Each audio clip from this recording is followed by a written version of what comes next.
Hello and welcome back to the Bookshelf Odyssey podcast.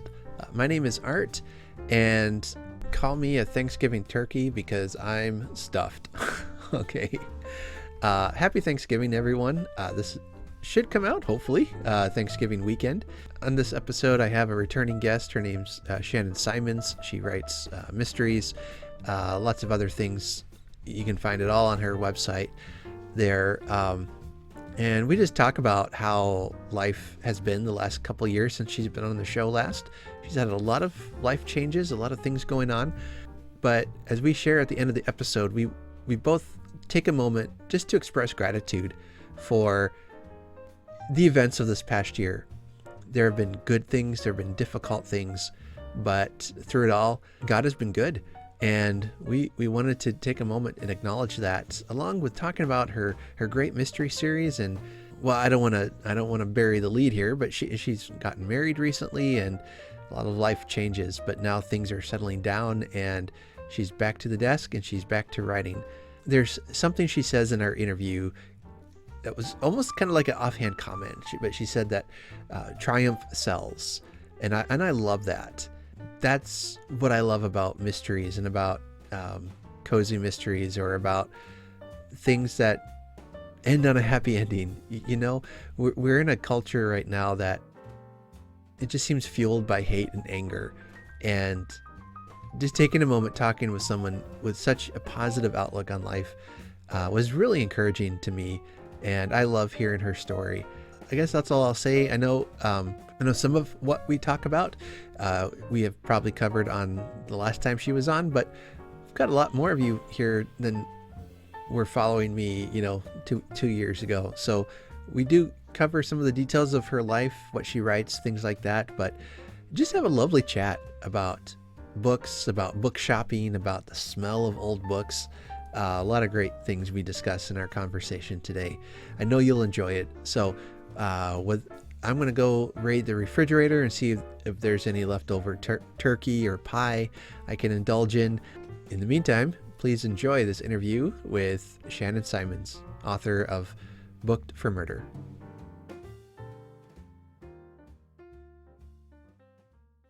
Welcome to the Bookshelf Odyssey podcast. My guest today is a returning guest. Her name is Shannon Symonds, and she's got a new book out in her series, and I'm really looking forward to catching up with her, how things have been over the last couple of years since she's been on last. I think it was Christmas of 2023 you were on last. So Shannon, welcome back to the Bookshelf Odyssey. Yeah, I just seem to pick the holidays, don't I? That's right. Hey, that's all right. Hear about I think last week my wife told us all, I need your Christmas list, guys. It's about that time. So I'm going to always put books on my list, but right? Yeah. Gift certificate to my favorite bookstore. Yeah.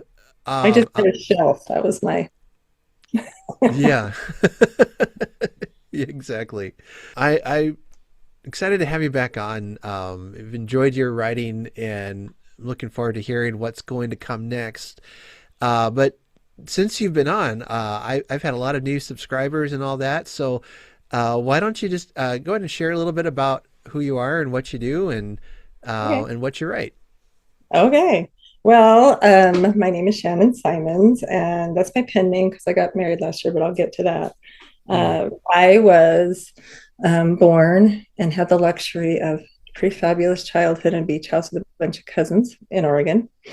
And then later went back with my kids and bought an old shack down the road. It's actually a big old house that was a store and a house, and we've been working on it ever since, and we'll continue to work on it probably for the rest of my life.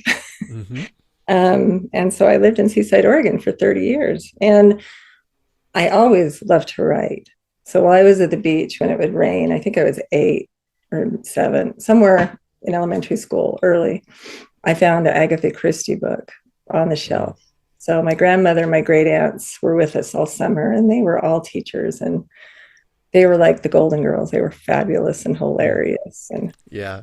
So I burned through all those Agatha Christie's. I don't ever remember learning to read. I just read, and I I fell in love with mystery.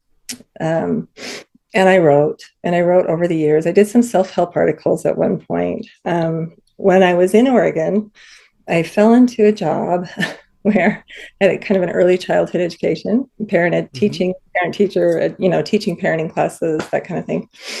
And I took a job to do help with the support groups in a domestic violence sexual assault agency to help youth that were maybe had trauma, secondary trauma, they say, but it's not really secondary, it's primary. And so I was there 2 days, and somebody had like a heart attack in the office. They fell. We had to call an ambulance, and I kind of did the mom thing, we start bossing everybody around, calling one, and I'm down on the floor doing CPR, and or seeing if I need to. And when it was all over, my boss said she'd been planning, and she had a agreement with the 7 local police departments to do a domestic sexual assault response team. And she wanted to train me as the advocate, the first one on the team, and it's a brand new project. And so that's where I began doing something I really loved. And it was important to me because I am a survivor of some things outside my family that made it important to me. And so for 15 years, I did work that began alongside police officers out in the field responding to the scene of domestic violence and sexual assault. I eventually became an expert witness in court and went on to do a trauma recovery and empowerment. It was really a research project with PSU, Portland State University, and Mandy Davis, and learned to do trauma recovery support groups. And, for the first 3 years, though, well, the first 2, I know I broke a few labor laws just to be able to get the work done because it was so important to me. Yeah. And I had 6 kids at home that were young, elementary school and junior high. And so my deal was I would take that job if I could leave after my kids left, be home when my kids got home, or close to 30 minutes difference, but a lot can happen in 30 minutes, Yeah. Oh, yeah. And so, and then I would be on call at night 24/7 until we were able to train other people and get it going. And that allowed me to go to all the football games, cheerleader practice, concerts, band, all the things, while carrying a crisis line phone and standing in the corner and talking really quietly.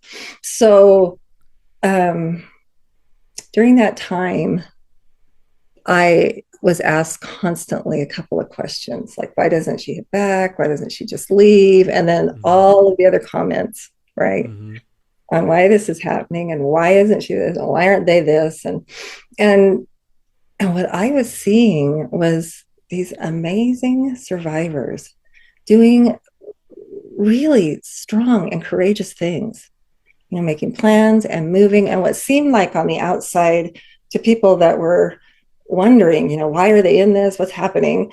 Was actually somebody working towards what was best for them, because we always kind of know what's best. Our mothers can call us and tell us what they think is best.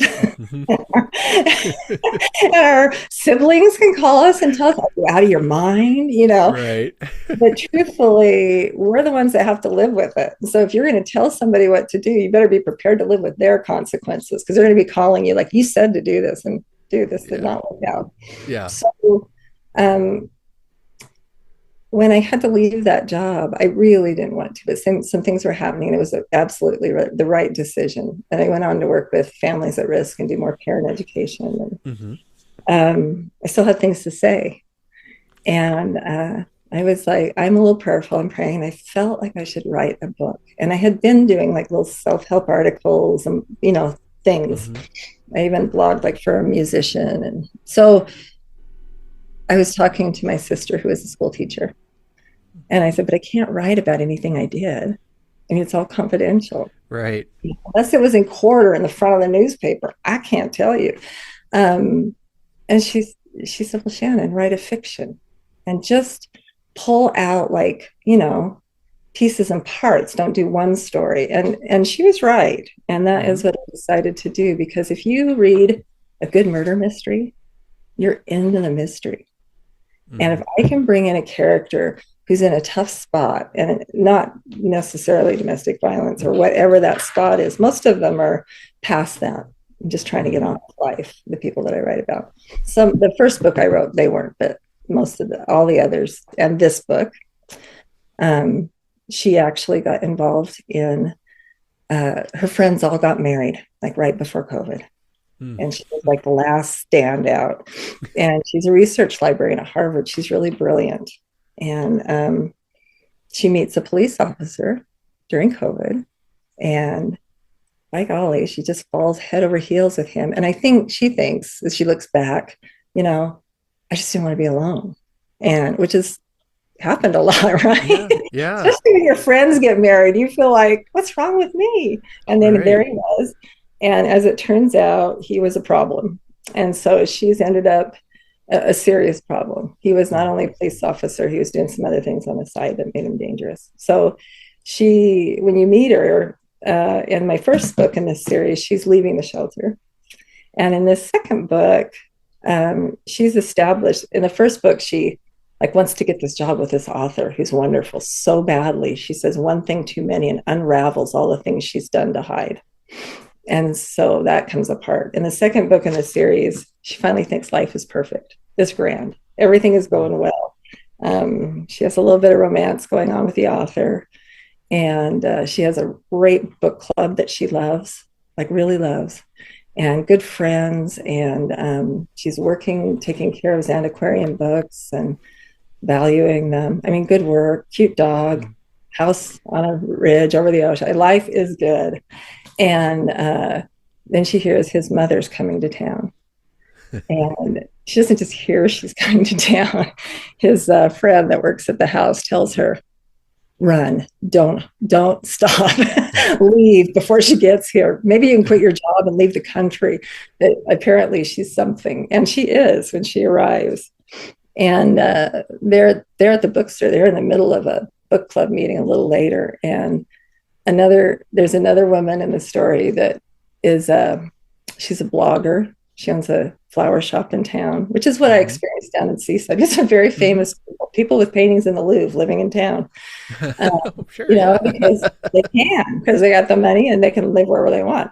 Right. And so she's running a flower shop and blogging, and nobody can stand her. But on camera, she's fabulous. We got these two women that are just like, oh my gosh, show up. And one of them drops dead a few feet away from the book club while they're meeting. Oh, and boy. these are all the sleuths that love getting together and solving the local mysteries. Police chief, they're all there. So that's how the story starts. And the question is, first question asked, and this is a little snarky, and maybe I'm a little snarky sometimes. That's okay. What if nobody wants? What if nobody cares? What if it's okay? We just let her lay there. We're just like, and Ivy, the main character, says, I think this is a murder. And they're all like, okay, Miss Marple, you see murder all around every corner. Let's just let this one go, heart attack. She's really having, this is, and, but she's right, of course. And so that's how the story starts. And that's why I write that kind of story. I want you to see, and most of the time in most of my books, there'll be 4 or 5 red herrings. And I'll even make you question people you like. But I'll take a couple of those red herrings and the people you just love to hate at the beginning of the book, and I will do my best to make you love them by the end of the book. I love it. Yeah.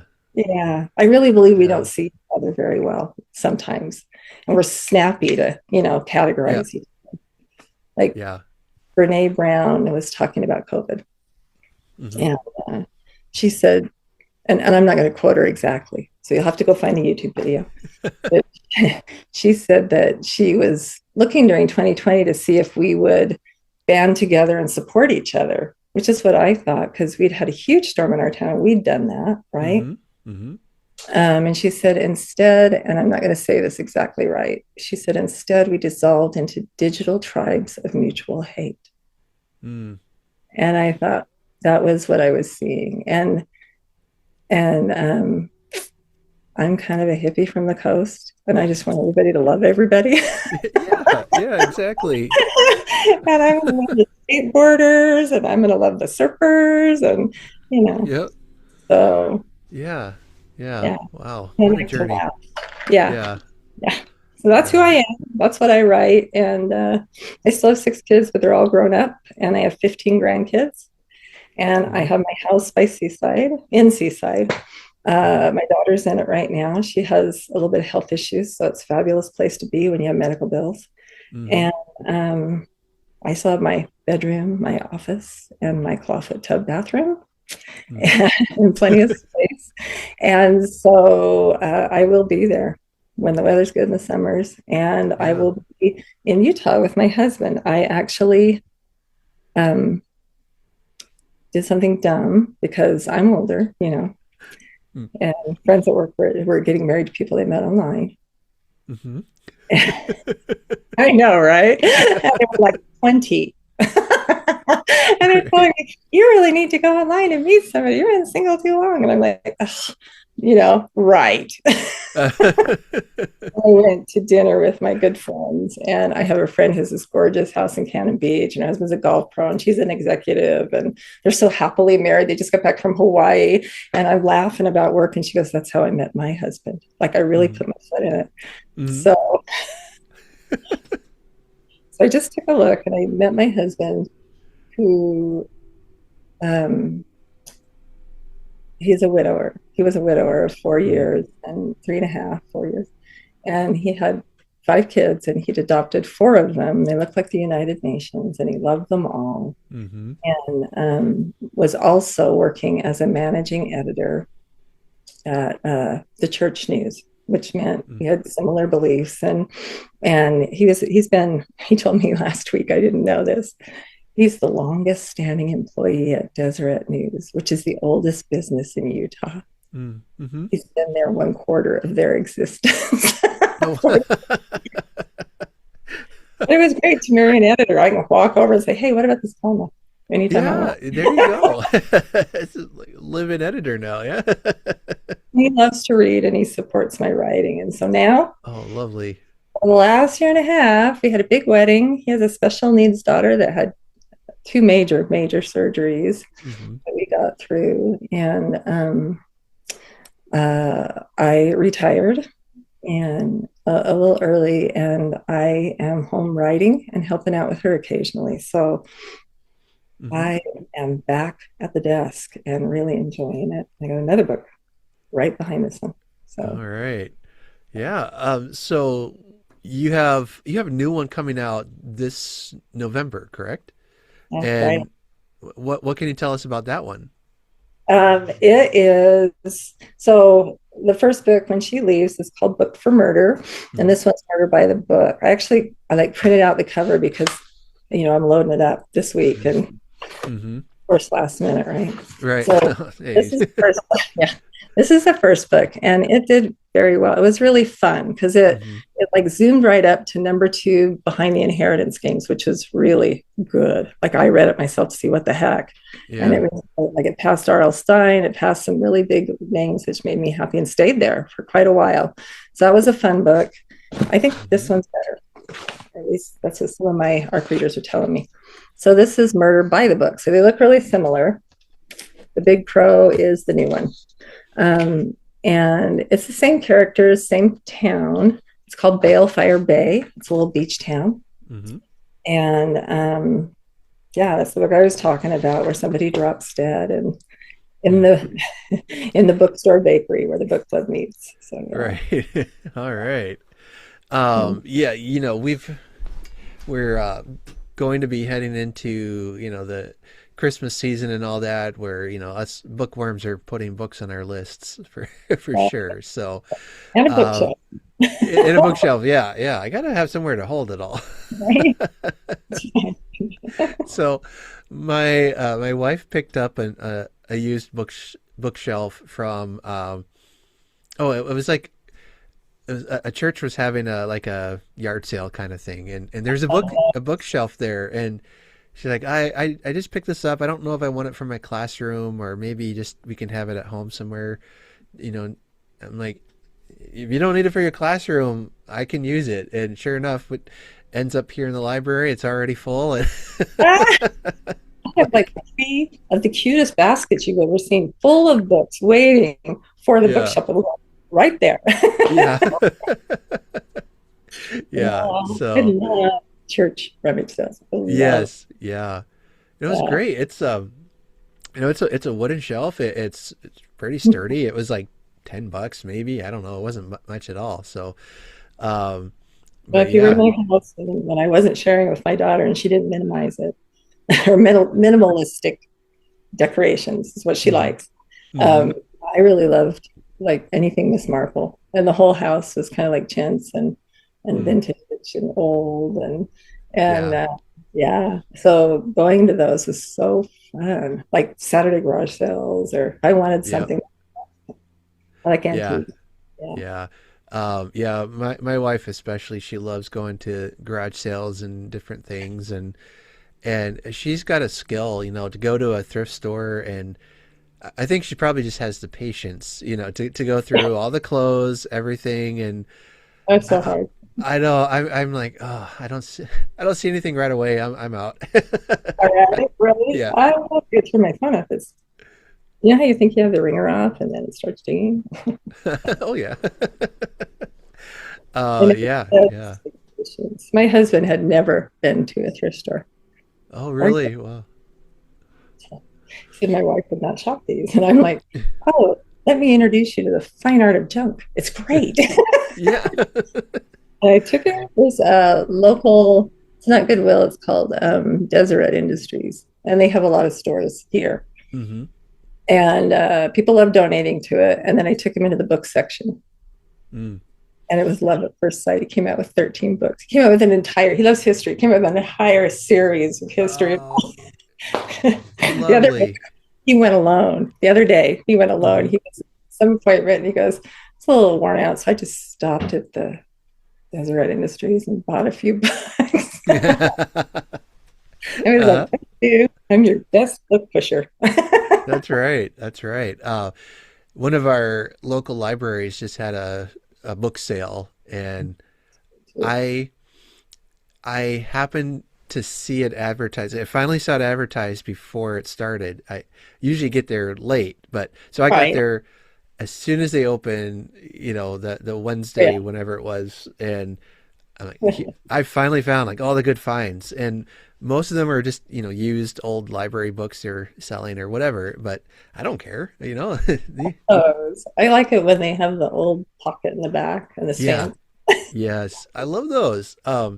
Yeah, when I was a kid and would go to the library, I loved having that little, the little paper. See who else checked this out, and um, yeah, yeah, it's. Oh, I go looking. Oh, sorry, I didn't mean yeah. to interrupt. Oh, that's Yeah, right. The same with like the card catalog, using the old card catalog. It just, nothing like it. so when on it was like another vintagey, like used furniture site on his Facebook or Hmm. another one, but it was a card catalog. Oh, Yeah, it's like, oh man, yeah, yeah. where did I put it? I have nowhere. I should really have that. Maybe that's how I need to organize my books now. Is just make my own card catalog. I don't know. There you go. Right? I see another Uh, one. I will let you know. I yeah. just like I love going in and even the antique stores. So I have a fetish for old Bibles. Mm, And I will go in and look, and I love it when they're signed in the front. One of the yeah. things that got me started is my son was in Germany and they were tearing a building down, and he found a bunch in the basement. And he asked me if he could have them, and he shipped them to me. One was an old Gutenberg Bible, which is Oh, valuable, but nice. not that old. But Yeah. it was World War II, and it had lists and notes in it from World War II. Oh, nice. That kind of started me. And then I have some from the 1800s, and yeah, Yeah. I it, I my I think it was my aunt. She had was going through some old family stuff. It might have been actually when my grandfather passed and they were clearing out his house. oh Anyway, they yeah, found they found the family Bible from I think the 1800s it must have been, and had like a bunch of names of family, born and died and all that in it, and it. I mean, that's all that was in it, but it's neat. It's like these are the names of my family written down here, and I don't know, it's just really special. You It know? is. Yeah. We have most of my aunts, my grandmother, they were Scottish, like just Mm. a few generations back. Mm-hmm. And so they're the Pringles. And so like the Mm-hmm. Pringle yarn and the cable knit fisherman sweaters up in Ireland, Mm-hmm. and that's them. Oh And wow. yeah, yeah, I'm going to go back and meet them sometime and see if they'll give me a discount on my sweater because I need There you go. But we found somebody was at the beach house, and my uncle was older and had moved into a care facility with my aunt. They were hanging out, Mm. and they found a family Bible from my grandfather's side, which we didn't know much about at all. And it's like that. It's got the names, but it also has Mm. stuff that she's written tucked in it, like a Mm. history. So that's like a treat to me. Mm-hmm. It's a story, but it's a story that, you can remember the people when you were young and they were older. So, Right. Right. yeah. Yeah. Uh, Yeah. It's and then my dad passed away just last year. It was rather sudden too, so that's shocking. But there's a few things that he owned that um, it means something to us. We wanted to make sure one of us held on to those things. Just I know it's just things, but it, when there's a meaning behind it, you yeah. know, it's Yeah, yeah, it can be something very special. Yeah, it is. They have like a memory. I yeah. mean, if, you know, speaking from if you let that become that, if things become the person, that's kind of part of hoarding. So I try not to do that. Hmm. But I do have my great grandmother's silver tea set service with the tray and the silver teapots and all the fancy little, Mm. the Hmm. creamery and sugar bowl. And I Hmm. do collect blue willow china because we Hmm. were raised on blue willow china at the beach house. They Hmm. bought it off the docks in Seattle. So Yeah. yeah, there's those things that just take you right back to that place in that moment. Hmm. Yeah. So, There's certain smells that will remind me, of like my grandparents' house, or speaking of the card catalog, I smell the card catalog and I'm like, oh, this smells like the library. my husband the other day, we were watching a show and they had the old library book and I'm like, I just love the smell of books, but they smell even better in a library. I don't know what that is. You just go in. I Yes. am a secret book sniffer. Just so you know. Yep. Bookstores, you know. Yeah. Yeah. There's a beautiful used bookstore in Omaha, where I live probably about 40-45 minutes from Omaha, and organizational from that aspect, it's a complete mess. It's a shelves just stocked. It's got books stacked on the floor. Uh-huh. It's got books up so high you need a ladder to even reach. But I Yeah, love that bookstore you're so fine. much. Yeah, it's perfect. And you walk in and you smell the old books, and it's just Love places like that. When we traveled this last year, we looked for bookstores where we were, and yeah. so we were in Ohio, and I think is it Cincinnati, where the Hmm. Rock and Roll Hall of Fame is. Okay. And Um, it was like a stop on our way, but the airport was there, but we had stayed out in a small town, you know, mm, on the Lake Erie. Okay. mm-hmm, And so I said, just find a bookstore, you know? And so we mm-hmm, went and we found the bookstore that has all of the books painted on the wall. It looks like a big bookshelf on the outside wall. It's the most gorgeous thing you've mm-hmm. ever seen. And it's like that. Like they're higher, you have to get a Yeah. ladder, and I spent a lot of time in that bookstore. I really did not want to go to the airport at all. Yeah. No, yeah, we will do that too. Especially if it's like an independent bookstore, we really want to support them if we can. And um I mean, we just recently, my wife and I just took a little weekend trip to Des Moines, and what did we do? We went to bookstores while we were there, you know? And Right? What yeah, else? yeah. I mean, we used to live in that area, so we've done all the touristy stuff as ad nauseum, you know. And so Yeah, now it's like, well, there's been some more and more bookstores opening up in the area. We need to go check those out, you know. And yeah. My good yeah. friend is an author. Her name's Deb Goodman. She's really good, by the way. If you haven't Mm, met Deb Goodman, you should meet her. mm. She's terrific. She's 27, 30 books out. Oh wow. She does some cozy mysteries and rom-coms and romance. They're all clean. Anyway, she lives here, and that's been the real treat as we've been friends, from a Hmm. distance, meeting at Hmm. conferences and things. And we've decided we have a date this next week that we are going to pack up our new books and our favorite books, and we're going to make little day sheets and go to all the bookstores. We've always wanted to go to one after the other, just drop a book, say Yeah. hello. So we'll probably stay a minute for hours. Yeah. Yeah. And that's the Um, plan. so you write in order to help finance your book buying addiction. Is this what I'm hearing? Yes. And luckily, I married another addict who completely understands. Oh, So that is not really my good. my Though. my wife and I should not be left alone in a bookstore. It's Well, and there we is a 12-step book group. It's like oh, who wants to go to that? Yeah. I'm gone, just sitting here in the gutter with my books. Yeah, that's right. Yeah, it's, but that's, I mean, that's honestly one thing we love, you know, about each other is that we can, we're happy just reading together, or, It's you know, we don't so have to have a big fancy vacation or whatever, you know. Well, we started doing like really like reading retreats where, and that's kind of what we did. We go to a bookstore, get some books, go to the hotel and read. that sounds nice, actually. It really, Yeah, it's such a nice way to unplug from the yeah, craziness of yeah. life. And yeah, Yeah. The good thing about books, you don't need to charge them. They're there. right, right.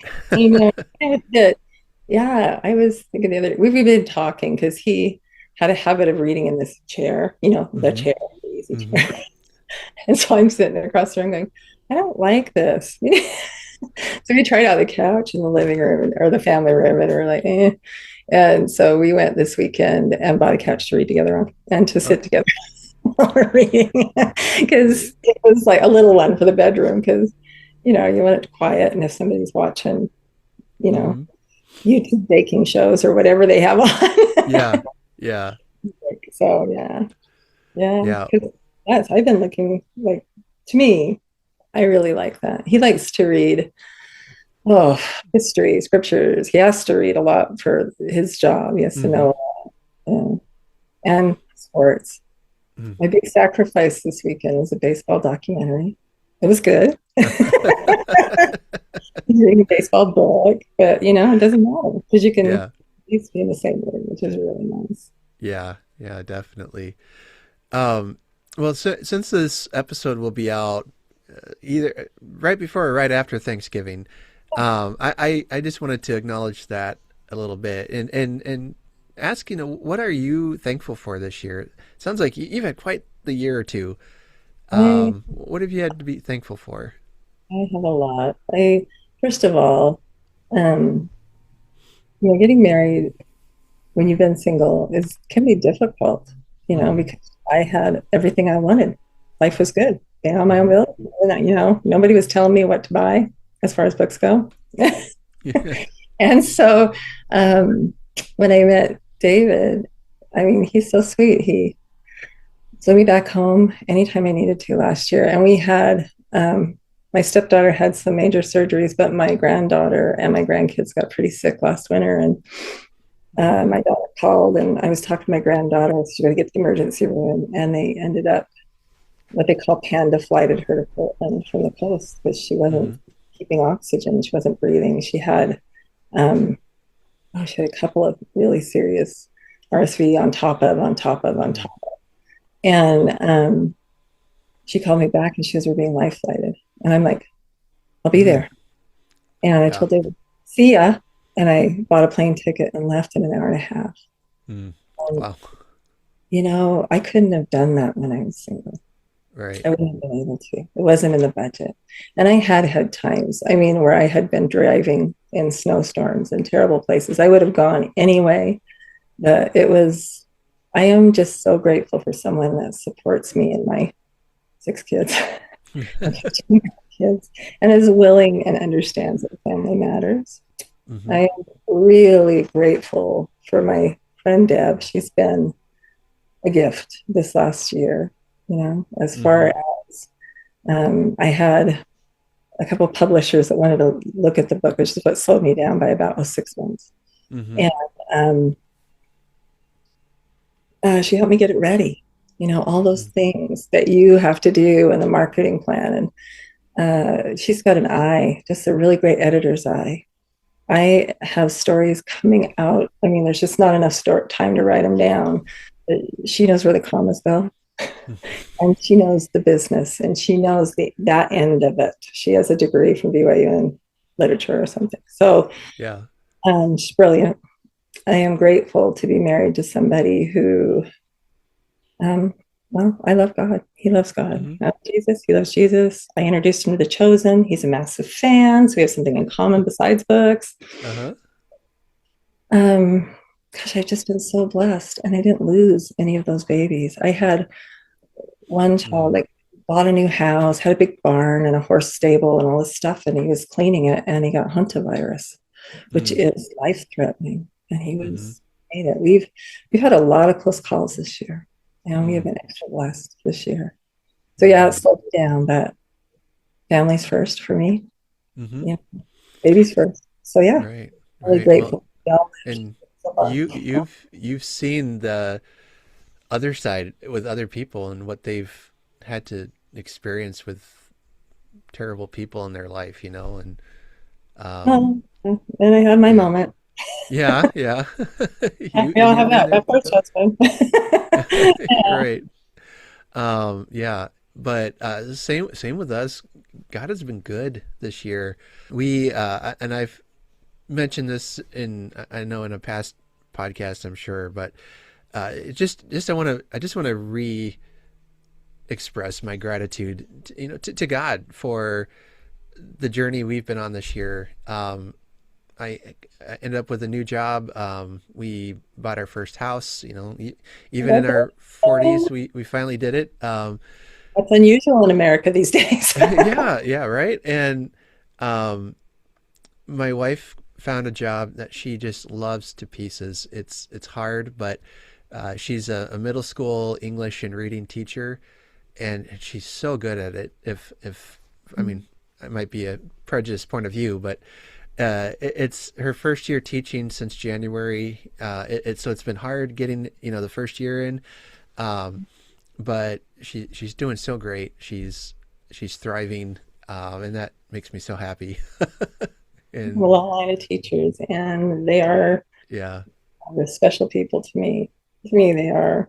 I know, and I have to say, I got the chance this year, which also took a lot of my time. And I know my husband was like, "Are you sure you want to do this?" I'm like, "I feel I should do this." Mm. So it's like a church group of creators, and like Brandon Mall, uh, the producer of The Chosen. Hmm. There's some really fabulous people in it. Some really people who are dedicated to doing good, clean literature for families, and Hmm. and producing things that are amazing. And um, I went the first conference because they nominated me for an award, and I didn't. I didn't get the award, but I noticed that my granddaughter needed to be there. Hmm. And, she sang, and there's a family called the Bonners, they're musicians, and they were there. And because I was there and we talked to them, they took her back to their studio and recorded her music. And Mm. she made a decision between becoming an animator or a singer. And she'd been in the plays, but she actually chose animation. She's in a college program for it. It's very cool. Hmm. Uh, so I began working with them and got to manage a youth program. And Mm. so this last year, I've been working with young artists and authors and musicians, and as a volunteer. It's a no pay job. It's just for fun. And Yeah. I have been gifted with watching all of these amazing people like that step down and pull these kids up. Mm, It's going to be mm. so fun this next year. We already have some interviews set up. So Wow. uh, that is, to me, um, we just live in a world where we just need to love each other, where we are, Yeah. how we are, and turn around and pull people back up if they're down. Mm-hmm. That's what I believe. So, Mm-hmm. Yeah. yeah. Circling back to that comment you had made or were sharing about how we kind of became these digitized little corners of hate, whatever. Mutual And anger. yeah. And you look at the news and that's what they try to capture when they're, to get your attention because hate sells and anger sells and yeah, I don't, I've had kind of about enough of it. So, I think triumph it's, sells. I what, do. what, what's that? I think triumph sells. I think the Mm, underdog surfacing and, mm-hmm, surviving. I love happy endings. I mm-hmm, do. mm-hmm. And it is even happier if it's somebody who hasn't been seen and who rises, like really rises. Those are the stories we love, totally love. So I think the news is missing out on some things, but then nobody wants to hear all the good news today. Right. Exactly. Yeah. Well, Shannon, I appreciate the time you gave today. Again, I know you're online. You've got a great website. It'll be better next week. Hang on, folks. Okay, it's got some Like I updates. full time at the desk. So here we go. Yeah. So you are at shannonsymonds.com, correct? Yeah. And you can get all your books there. Hmm. Yeah. They will, well, the new one's coming up. That's what I have to post, but I want to get the links from Amazon and that will be happening today and tomorrow. And then up it goes. So All I'm kind right. of excited. And there'll be, uh, we talk about peach rolls in this book. In the last book, she cooked peach rolls in this book. Hmm. And that's where the recipe will live. If you ever wanted a cinnamon roll that was instead a peach roll, you go there to find it soon. Might have to do that. Cinnamon rolls are my favorite, so anything that plays around with that, we'll have to take a look at that. I'll send you the draft of the recipe. I got to figure out how to make it pretty. And I think I Excellent. put them all into a mini cookbook you can download. So it'll be fun. But give me a week. It's going to take a week. Okay. All right. Well, no pressure, but we're hungry. So no. These are my great Yeah. grandmothers. They're the best. So Yeah. Yeah. All right. Well, again, at her website, you'll find where you can buy her books, find her on social media, all those good places. So, Shannon, thank you so much for coming on, and best of luck to you in the future and your writing and all that. thanks. I appreciate it.